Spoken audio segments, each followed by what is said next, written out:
Last video में हमने पढ़ा था स्वर के बारे में। अब हम पढ़ते हैं व्यंजन के बारे में। तो हम ये जाने पहले तो इसकी डेफिनेशन देख लेते हैं, इसकी डेफिनेशन क्या होती है। तो इसकी डेफिनेशन है, जो वर्ण स्वरों की सहायता से बोले जाते व्यंजन कहलाते हैं। जैसे जो स्वरों का यूज करके करते हैं उनको बोलते हैं।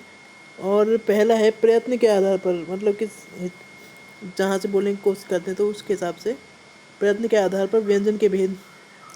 पहला है स्पर्श व्यंजन, जिसके उच्चारण में मुख के दो भिन्न अंग, दोनों ओष्ठ, नीचे का ओष्ठ यानी कि होठ या और ऊपर के दांत, जीभ की नोक और दांत आदि एक दूसरे से स्पर्श की स्थिति में हो, वायु उनके स्पर्श करती हुई बाहर आती है। जैसे क च ट, मतलब इसमें दो कोई भी टच हो रहे होते हैं, दो ऑर्गन्स टच हो रहे हैं, जैसे कि और नीचे का हो, दांत, जीभ, ये सब।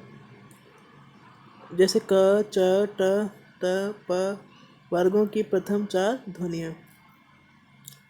और सेकंड है संघर्षवी, मतलब इसमें जिनके उच्चारण में मुख के दो अवयव एक दूसरे के निकट आ जाते हैं और वायु निकलने का मार्ग संकरा हो जाता है, तो वायु घर्षण करके निकलती है, उन्हें संघर्षी व्यंजन कहते हैं। जैसे ख ग। इसमें थोड़ी जो बोल समय जो वायु निकलती है उसमें थोड़ा फ्रिक्शन टाइप रहता है। और हमारा थर्ड है स्पर्श संघर्षी, जिन व्यंजनों के उच्चारण में पहले, तो थर्ड है हमारा स्पर्श संघर्षी, जिन व्यंजनों के उच्चारण से पहले स्पर्श फिर घर्षण की स्थिति हो। जैसे च, छ, ज और झ।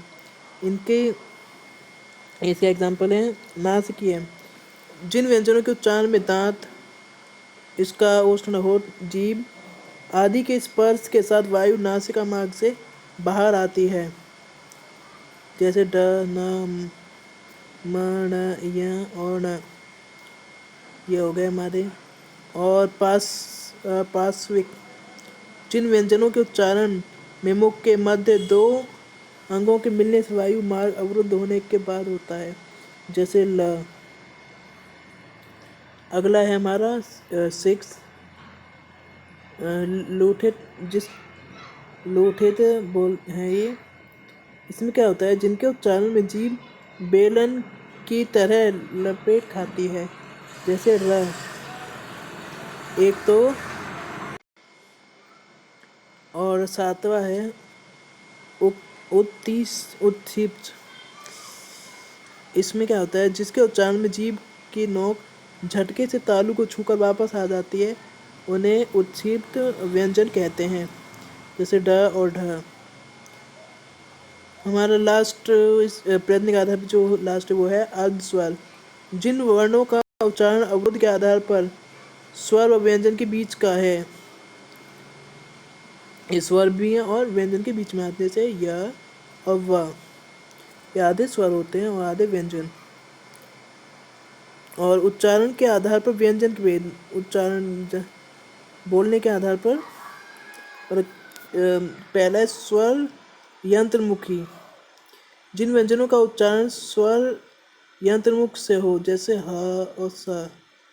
इनका इसमें कोई और इन्वॉल्व नहीं होते उच्चारण के लिए, सिर्फ स्वरों का ही यूज होता है, स्वर के थ्रू इनको बोल लेते हैं। और हमारा है ये सेकंड एग्जाम्पल जीवा मूल्य, इसे ही पता चल रहा है इसके नाम से, जिनका उच्चारण जीभ के मूल भाग से होता है। जैसे क, ख और ग, ये इसमें आते हैं। और इसमें हमारा है थर्ड उच्चारण के आधार पर कंठस्य, जिन व्यंजनों के उच्चारण कंठ से होता है, कंठ यानी गले से होता है, इनके उच्चारण में जीभ का पिछला भाग कोमल तालु को स्पर्श करता है। जैसे क के वर्ग में उसका पिछला भाग होता है वो स्पर्श पार्ट को टच करके नीचे होता है। और हमारा है फोर्थ, जिसमें है जिनका उच्चारण जीभ की नोक या अग्र भाग के द्वारा कठोर तालु के स्पर्श से होता है। जीभ की नोक या अग्रभाग के द्वारा कठोर तालु के स्पर्श से क वर्ग या और स। जब आप इनको बोल के देखेंगे कठोर होता है ऊपर वाला और मुलायम होता है नीचे वाला। तो ये है। और हमारा 5th है मूर्धन्य। जिन व्यंजनों का उच्चारण मूर्धा से होता है, इस प्रक्रिया में जीभ मूर्धा को स्पर्श करती है, जैसे ट, मतलब ऊपर से नीचे की ओर जब जीभ आती है। और तो इसमें ये आता है। हमारा 6th है वत्सर्य। जिन ध्वनियों का उद्भव जीभ के द्वारा या ऊपरी मसूड़े के स्पर्श से हो, जैसे न, र और ल, उनके जीभ के द्वारा और ऊपरी मसूड़े के स्पर्श से हो, जैसे कि न, ल होते हैं न, र और ल। जब इनको बोल के देखेंगे तो आपको इनको समझने में आसानी होगी। अगला है दंत्य। जिन नाम से पता चल रहा है, जिन व्यंजनों का उच्चारण दांत की सहायता से होता है, इसमें जीभ की नोक ऊपरी दंत पंक्ति का स्पर्श करती है, जैसे त वर्ग और त वर्ग स। दंत और ऊपरी दांत पंक्ति का स्पर्श करती है। जीभ की जो नोक है वो सबसे ऊपर के दांत की पंक्ति का स्पर्श करती है। और हमारा है 8 है हमारा दंतोष्ठ है। इनमें जैसे नाम पता चला है, दंत और होठों का योग यूज जब किसी शब्दों को बोलने में किया जाता है, जैसे कि इसमें दिया भी हुआ है। इन ध्वनि के उच्चारण के समय जीभ दांतों को लगती है तथा होठ भी कुछ मुड़े होते हैं, जैसे य और जैसे व और फ यहाँ पे जो दिए हुए हैं। और हमारा है अगला ओष्ठ है। जैसे कि नाम से है, दोनों होठों का यूज हो रहा है इसमें बोलते समय। ओष्ठ व्यंजनों के उच्चारण में दोनों होठ परस्पर स्पर्श करते हैं। जीवा निष्क्रिय मतलब जीभ जैसे प वर्ग, इसमें जीभ का इस्तेमाल नहीं होता। और हमारा अगला है स्वर तंत्रियों में उत्पन्न कंपन के आधार पर जो हम बोलते हैं, उसमें जो कंपन उत्पन्न होती है उसके आधार पर ये है। एक घोष और एक होता है अघोष। अब इन दोनों को पढ़ेंगे। जिन ध्वनियों के उच्चारण के समय स्वर तंत्रियाँ एक दूसरे के निकट होती हैं और निश्वास वायु निकलने में उसमें कंपन हो, प्रत्येक वर्ग की अंतिम ध्वनि घोष होती है। जैसे कि पता चल रहा है, प्रत्येक होती है अघोष, जिसके उच्चारण समय स्वर तंत्रियों में कंपन ना हो। इनमें जब भी इन शब्दों का उच्चारण करते हैं तो जो हमारा स्वर तंत्र से आवाज़ निकलती है, उसे कंपन नहीं होती है, उसको अघोष बोलते हैं।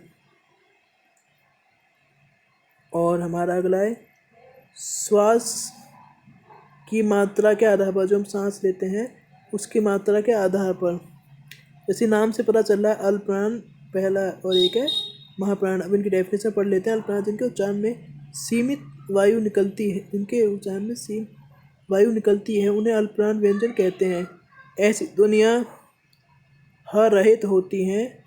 प्रत्येक वर्ग की पहली, तीसरी, पांचवी ध्वनि अल्पप्राण होती है। एक होती है महाप्राण जिनके उच्चारण में अपेक्षाकृत अधिक वायु निकलती है। इनके बारे में अधिक वायु निकलती है। ऐसी ध्वनियाँ हयुक्त होती हैं। प्रत्येक वर्ग की दूसरी और पांचवी ध्वनि महाप्राण होती है।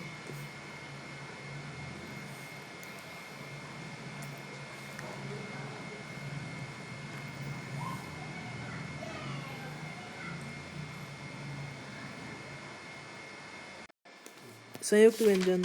अब दो अलग अलग व्यंजन संयुक्त होने पर अपना रूप बदल लेते हैं, तब वे संयुक्त व्यंजन कहलाते हैं। जैसे स दिया हुआ है, यहाँ आप देख ही सकते हैं, स, क, स और तीनों को मिलाने से स बना हुआ है। ऐसी तरह यज्ञ और स्र, इसमें भी आप देख सकते हैं। और ये दे रखा है हमारा क, ये वाले आप देख लीजिएगा। और अब एक और अयोग वाह। ये क्या होते हैं?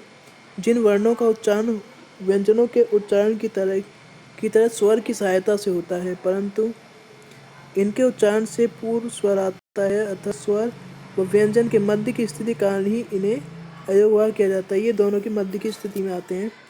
और जैसे एग्जाम्पल अंग और अ के पीछे लगाओ विसर्ग, तो ये दिया यहाँ पे दिया हुआ है। अंग जिसमें अनुस्वार का बिंदु अ अक्षर का सहारा लिए हुए हैं और अ इसमें विसर्ग का सहारा लिए हुए दोनों बिंदु अ अक्षर का सहारा अंग बिंदु अ इसके सहारा लिए हुए हैं। और एक है अनुस्वार। इनके उच्चारण करते समय वायु केवल नाक से निकलती है, जैसे रंक और पंख। और अनुनासिक, जिनके उच्चारण मुख और नासिका दोनों से, मुंह से और नाक दोनों से मिलकर होता है, जैसे हंसना, पाँच। तो इस तरीके से तो आज हमने सारा व्यंजन जितना भी होता है पढ़ लिया है। बाकी अगर कुछ आया तो नेक्स्ट वीडियो में करेंगे। तब तक के लिए मेरे चैनल को लाइक शेयर सब्सक्राइब करना ना भूलें।